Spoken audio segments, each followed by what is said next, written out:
আসসালামু আলাইকুম প্রিয় দর্শক, দূরেরও কাছে যে যেখান থেকে আমার ভিডিওটি দেখছেন, আশা করি সবাই অনেক ভালো আছেন। আওয়ার্স কিচেন থেকে সবাইকে স্বাগত জানাচ্ছি আজকে রেসিপি দেখার জন্য। আজকের পর্বে রান্না করে দেখাবো পুঁই শাক দিয়ে ডিম ও ডাল। খুবই মজাদার একটি রেসিপি। আর এখন যে গরমটা পড়েছে, এরকম একটু ঠান্ডা তরকারি দিয়ে ভাত খেতে ভালো লাগে ও স্বাস্থ্যের জন্য খুব উপকারী। আর আমি এই রেসিপিটি এত সহজভাবে তৈরি করে দেখাবো যে কখনো রাঁধেনি সেও একবার দেখলে রাঁধতে পারবে। আর সময়টাও অনেক কম লাগবে। আর উপকরণগুলো সব আমাদের রান্নাঘরেই থাকে। তো পুঁই শাক দিয়ে ডিম ও ডালের এই রেসিপিটি তৈরি করতে আমাদের যা যা উপকরণ লাগবে তা আমরা সব কিছু মোটামুটি একত্রে গুছিয়ে নিয়েছি। তো এখন আমরা রান্না করতে চলে যাব। আর এই রান্নাটা আমরা অনেকটা হাতে মাখিয়ে করব, পরে ডালটাকে আমরা বাগার দিব। তো এখন আমরা নিয়েছি 1 কাপ মসুর ডাল। এই ডালটাকে আমরা প্রায় আধা ঘন্টা ভিজিয়ে রেখেছিলাম। এখন দিয়ে দিব 1 চা চামচ পরিমাণ হলুদের গুঁড়া। এখন দিয়ে দিব আমরা মরিচের গুঁড়া।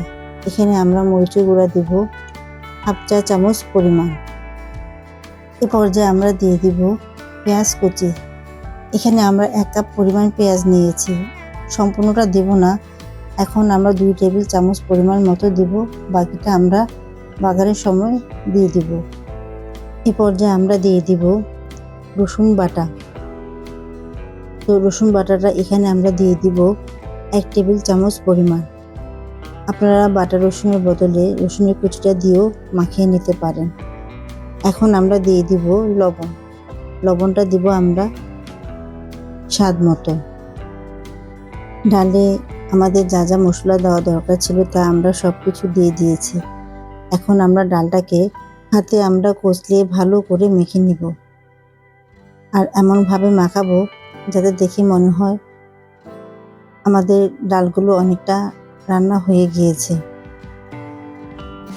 তো দেখে নিশ্চয়ই বুঝতে পারছেন আমি এমনভাবে কষলিয়ে মাখিয়েছি যাতে পেঁয়াজ কুচি থেকে সবগুলো রস বের হয়ে এসেছে।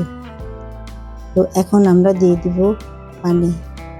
এখানে আমরা 1 লিটার পরিমাণ পানিটা দিয়ে দিব, কারণ ডালটা আমি একেবারে ভুনাও করব না, আবার একেবারে পাতলাও করব না। তো এই পর্যায়ে আমরা একটি বাটি নিয়ে একে একে করে 5টি ডিম ভেঙে নেব। তো আমাদের ডিমগুলো ভাঙা হয়ে গিয়েছে। এখানে আমরা কোনো কাঁচামরিচ বা পেঁয়াজ কুচি ব্যবহার করব না। পরিমাণ মতো লবণ ও 1 চা চামচে 4 ভাগের 1 ভাগ মরিচের গুঁড়া দিয়ে ভালো করে ফেটিয়ে নেব। এভাবে করে মরিচের গুঁড়া ও লবণ দিয়ে ডিমটাকে ফেটে এক সাইডে রেখে দিব।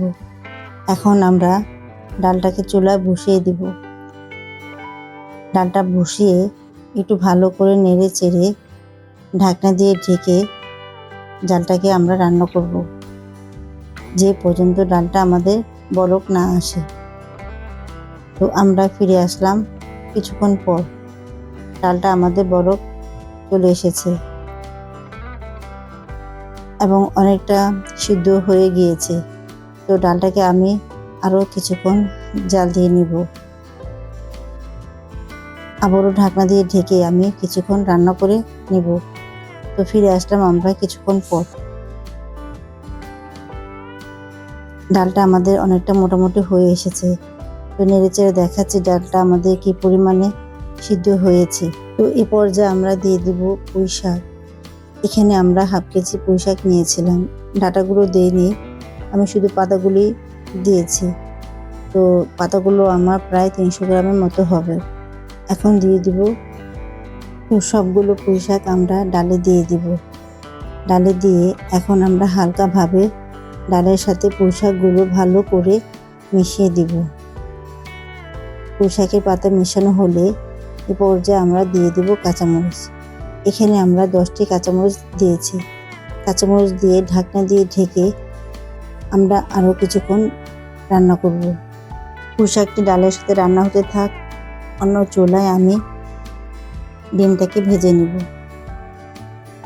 তো একটি ফ্রাই প্যান বসিয়ে ফ্রাই প্যানে আমি 3 টেবিল চামচ পরিমাণ রান্নার রেগুলার তেল দিয়ে দিয়েছি। তেলটা গরম হলে এ পর্যায়ে আমরা দিয়ে দেব ফেটানো ডিমগুলো। এ পর্যায়ে আমার চুলার আঁচ হাই হিটে রেখে ডিমটা দিয়েছি। ডিমের নিচের অংশটা যখন একটু হয়ে যাবে তখন আমরা ডিমটাকে পেঁচিয়ে রোলের মতো করে শেপ দিয়ে নিব। তো এভাবে করে আমি 3টি ভাঁজ দিয়ে নিয়েছি। এখন ডিমটাকে আমি স্লাইস করে কেটে নেব। কাটাটা আপনারা আপনাদের পছন্দ মতো করে কেটে নেবেন। তো ডিমটা কাটা হলে ডিমগুলোকে আমি লাল করে আরও কিছুক্ষণ ভেজে নিয়েছি। এখন একটি পাত্রে তুলে রেখে দিব। এরই মাঝে পোশাকটা আমার সিদ্ধ হয়ে গিয়েছে, দেখতেই পাচ্ছেন পোশাকগুলো সুন্দর মতো সিদ্ধ হয়ে গিয়েছে। আর এর থেকে বেশি কুক করা যাবে না, তাহলে পোশাকগুলো ফ্যাকাশে হয়ে যাবে। তো ফ্যাকাশে হলে দেখতেও ভালো লাগবে না, খেতেও ভালো লাগবে না। এখন আমরা শাকগুলোতে ডিমগুলো দিয়ে দিব। ডিমটা দিয়ে ঢাকনা দিয়ে ঢেকে কিছুক্ষণ রান্না করব। এখন ডালটা বাগার দেওয়ার জন্য দিয়ে দিব। এখানে আমরা রান্নার রেগুলার তেল 3 টেবিল চামচ পরিমাণ দিয়ে দিব। তেলটা গরম হলে দিয়ে দিব শুকনো মরিচ। এখানে আমরা 3টি শুকনো মরিচ দিয়েছি। এখন আমরা দিয়ে দিব পেঁয়াজ কুচি।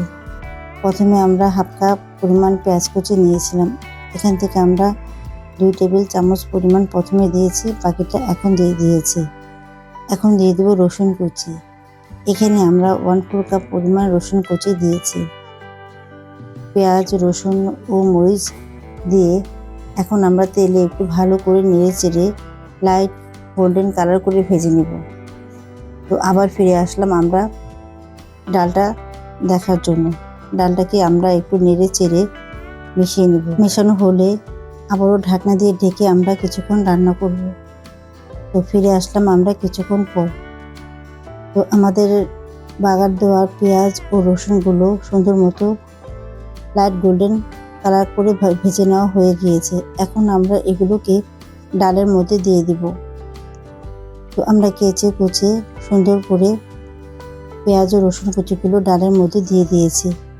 এখন ডাল এর সাথে পেঁয়াজ ও রসুন কুচিগুলোকে ভালো করে নেড়ে চেড়ে মিশিয়ে দিব। যেহেতু বাগারে পেঁয়াজ ও রসুনটা দিয়েছি, তো ঢাকনা দিয়ে ঢেকে আমরা আরও কিছুক্ষণ রান্না করব। তো ফিরে আসলাম কিছুক্ষণ পর।